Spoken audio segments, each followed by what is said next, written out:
Quatrième journée de formation continue des agents de santé en soins de santé primaire axés sur les maladies transmissibles au Bénin et l'éthique clinique, organisée par la PSSP en partenariat avec la Fondation Mûrier et l'Université d'Ottawa.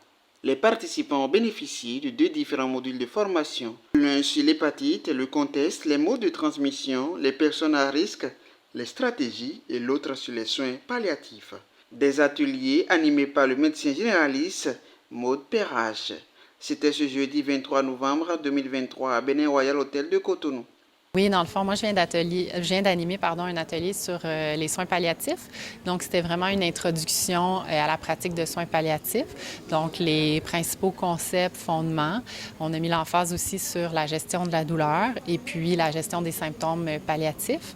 Et j'ai aussi abordé un peu l'accompagnement, le savoir-être du personnel de la santé auprès des gens qui sont en fin de vie. Oui, donc je trouve qu'ils sont très intéressés, très ouverts aussi, je pense, à améliorer l'implémentation de la pratique de soins palliatifs. Ils nous ont fait part de belles expériences, de leurs propres faits vécus, de leur carrière aussi, donc j'ai bien apprécié. C'est une réelle occasion pour les participants d'apprécier non seulement la qualité de ces deux différents modules animés par les experts chevronnés du domaine, mais aussi leur sens du partage de connaissances. Je pense que d'abord, on a eu une première communication sur l'hépatite. Donc, et ce que j'ai retenu plus, c'est que lorsqu'on parle d'hépatite, c'est de savoir que le dépistage est la première option de cette maladie. Et lorsqu'on se dépiste et que c'est négatif, l'idéal, c'est d'aller se faire vacciner pour éviter de contracter la maladie. Et c'est vrai qu'il y a plusieurs sécrétions dans lesquelles on a ce virus, mais les sécrétions qui sont contaminantes, c'est le sang, et c'est surtout dans le sérum,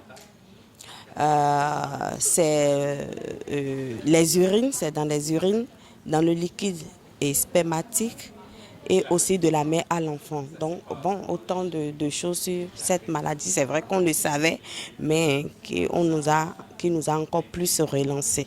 La deuxième communication, bon, c'est une nouvelle communication pour nous, les soins palliatifs.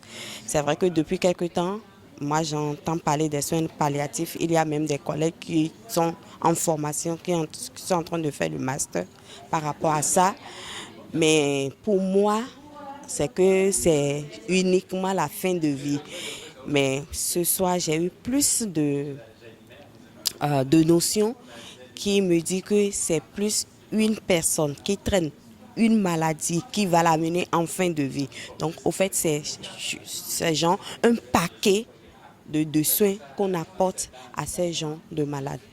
L'hépatite, ce n'est pas une nouvelle chose pour moi, mais ce que j'ai plus retenu, le dépistage, et si c'est négatif, aller faire le test pour éviter les complications. Parce que lorsque les complications s'installent, c'est que bon, on te trouve à un stade évolué. Tu es déjà en train de partir. Donc ça va me renforcer en tant qu'agent de santé, c'est-à-dire dans mes sensibilisations sur cette maladie envers mes patients, envers les collègues et envers ma famille. Donc voilà. Et sur les soins palliatifs, c'est d'accompagner plus ces malades-là qui sont en fin de vie, de savoir qu'ils sont en train de passer leur dernier moment, de leur apporter ce que je peux apporter en tant qu'agent de santé et en tant qu'être humain. Aussi accompagner les parents qui viennent de perdre un être qui est cher. Voilà. Oui, j'ai apprécié d'abord, j'apprécie leur savoir, ils en ont. Et surtout, je vois qu'ils ont cette manière de communiquer, cette manière de rendre, ils l'ont.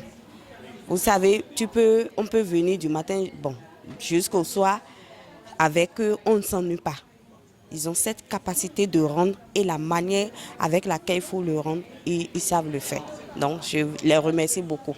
C'est un enseignement qui a été bénéfique pour nous.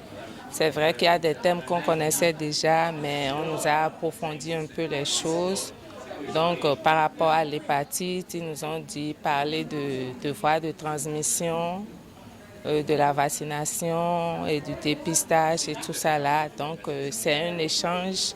On a discuté ce qu'on connaissait, on a approfondi, nous ont apporté des choses nouvelles et puis des recommandations, ce qu'il faut faire par rapport à la population, aux malades et tout ça là. C'est une connaissance en plus et puis bon, l'hépatite, on sait que c'est une maladie très dangereuse, il faut se faire vacciner, il faut éviter les méthodes à risque et tout ça là. Donc c'est une connaissance en plus pour nous. C'est vrai qu'on connaissait déjà, on avait déjà des notions sur ça, mais bon, ça a été un plus pour nous quand même. Oui, on a discuté à bâton rompu et puis ils ont développé des thèmes, on a apporté notre contribution aussi et ça a été un échange convivial. Ces 5 jours de formation permettront aux différents participants d'être des professionnels avertis, informés et qualifiés dans leur domaine. Il est sans oublier qu'ils sont évalués chaque fin de journée afin de juger leur niveau de compréhension.